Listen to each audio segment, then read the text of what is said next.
Hey guys, I'm out here, day 83. It is apparently 33 degrees. It does not feel like it. The sun is out. I can feel the cold temperature, but I also feel that warm sun hitting as well. So it's actually quite nice. Very little wind at the moment. Today I'm wearing the Nike Jordan 28 SE. Here's what they look like from the side. Pretty cool. And from the other side. I believe these shoes were originally released in December of 2013. There are some good things about it and great things and also some not some great things. This was a model that came highly recommended. I'm not like an ultimate collector where I'm trying to get like every Jordan ever made or something like that.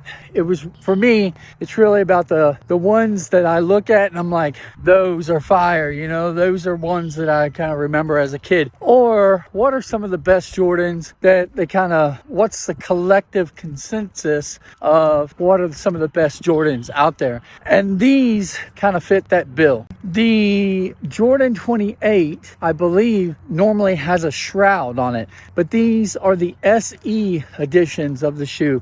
Basically the same shoe without the shroud. So after about 10 minutes into the shoe, I can say there are some things that I'm really loving about it.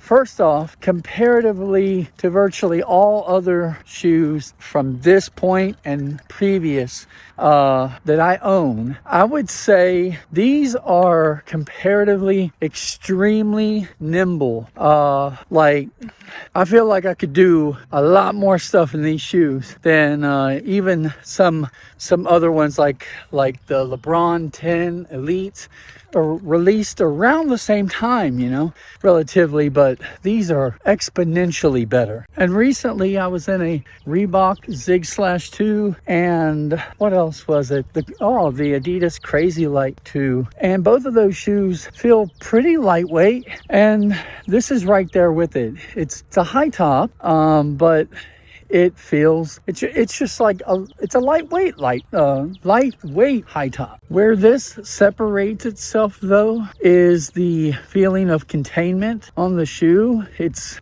really like no other that I've had in these earlier generations of shoes. The airbags, I am feeling an airbag in my forefoot, and that is not really common. It seems like the pressure on those airbags are really nice. So it's really nice to have some attention paid to the forefoot. And then what I'm feeling in the back, in the heel, is not bad either. It's a really good design. The heel and the forefoot are decoupled, and there's a carbon fiber plate that is separating the two. And I don't know, it feels really good. Now, I've worn these a couple times before, but I was able to get them used off of eBay in really, really great condition. And I've worn them a couple times, and I can remember each time I wore them, I really enjoyed them.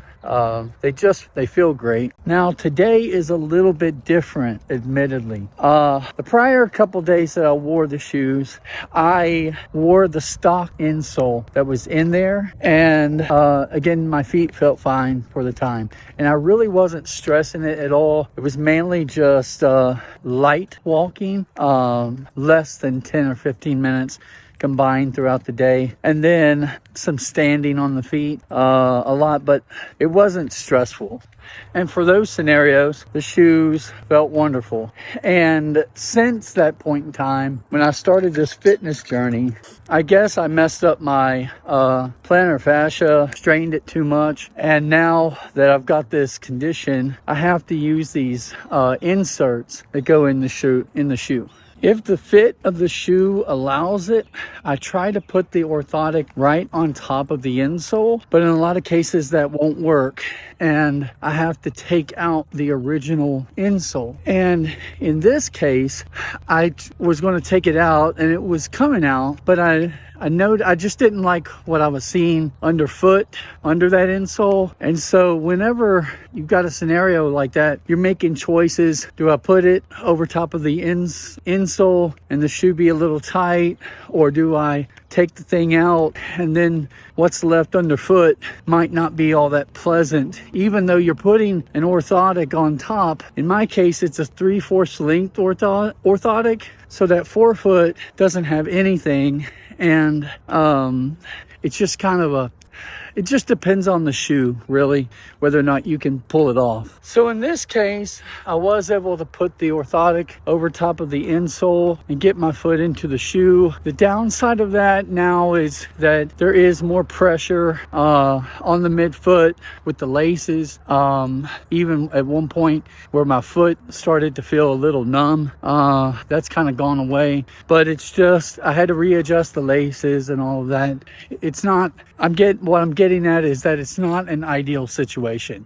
That's not the fault of the shoe, of course, so I'm not going to knock it for that. But that tightness on that midfoot, I guess it was creating some downward pressure, and I was experiencing some heel pain in the shoe with the orthotic, and that was before I even took the walk. So with even just wearing them, I've been in these shoes now for about 2.5 hours, and there for a while it just started off the morning with some heel pain because the fitment isn't ideal for an orthotic. Once I got out here walking, though, it seems like things have loosened up a little bit, and I'm not experiencing any pain at all at the moment, which is really nice. These shoes, they really are excellent. On the topic of weight loss, right now I'm in a kind of a struggle as it relates to late night eating. I kind of started this snowball one night when I was feeling like absolute trash and I had no energy, and that all happened because I had introduced, like,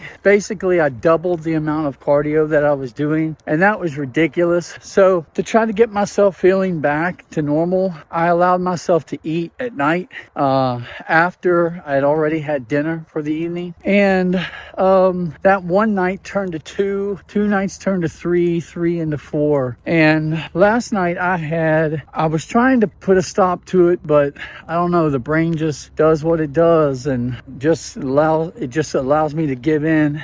And I had a Lunchable, and I'm a sucker for the pizza Lunchables, but I had one of those, and then that was it. And I guess that's better than endlessly snacking on tortilla chips like I had been doing in the nights before, but it's nowhere near where I need to be. I've got to put an end to all of that for sure. But in this journey, I'm trying to be transparent and not really hide anything for accountability reasons, but just that's how I want this to be. In case anybody else is out there and they watch this stuff, it's not all sunshine and rainbows. There are struggles, and just trying to make the best of it. Despite the failures I've had for the week, I had a moment this morning where I was getting ready, had the clothes on, I look in the mirror, and I had this thought to myself, I look a little slimmer than I did when I started this. And it was nice because I haven't felt that really the entire time I've been doing this. I've seen the numbers go down on the scale, but I just really haven't seen it with my eyes. And today was that first day where I looked and I was like, that's cool. Today I'm out here earlier because I'm trying to target visceral fat more so than just standard weight loss. I've got a lot of weight around the midsection, and the more I'm watching and reading, I'm finding that just like the timing of when I exercise might play a role in losing some of that weight. I'm not sure if it will or not, but it's worth a shot. I usually do like 60 minutes of a walk, and I do that post breakfast, but I'm going to try to do that fasted before breakfast and probably shorten the length a little bit to 45 minutes of cardio. And that's, I guess, in an attempt to not stress the body too much, because the whole idea of this is to reduce cortisol and kind of fight this visceral fat loss from the perspective of hormones. I don't know enough about it though, just enough that I can come out here and make myself tired. Well guys, I've been in the shoes for 32 minutes. They still feel great. I love them. One of my favorite pairs of Jordans for sure, and one of probably my top 10 favorite shoes of all time, honestly. So I will talk to you guys later. See you tomorrow.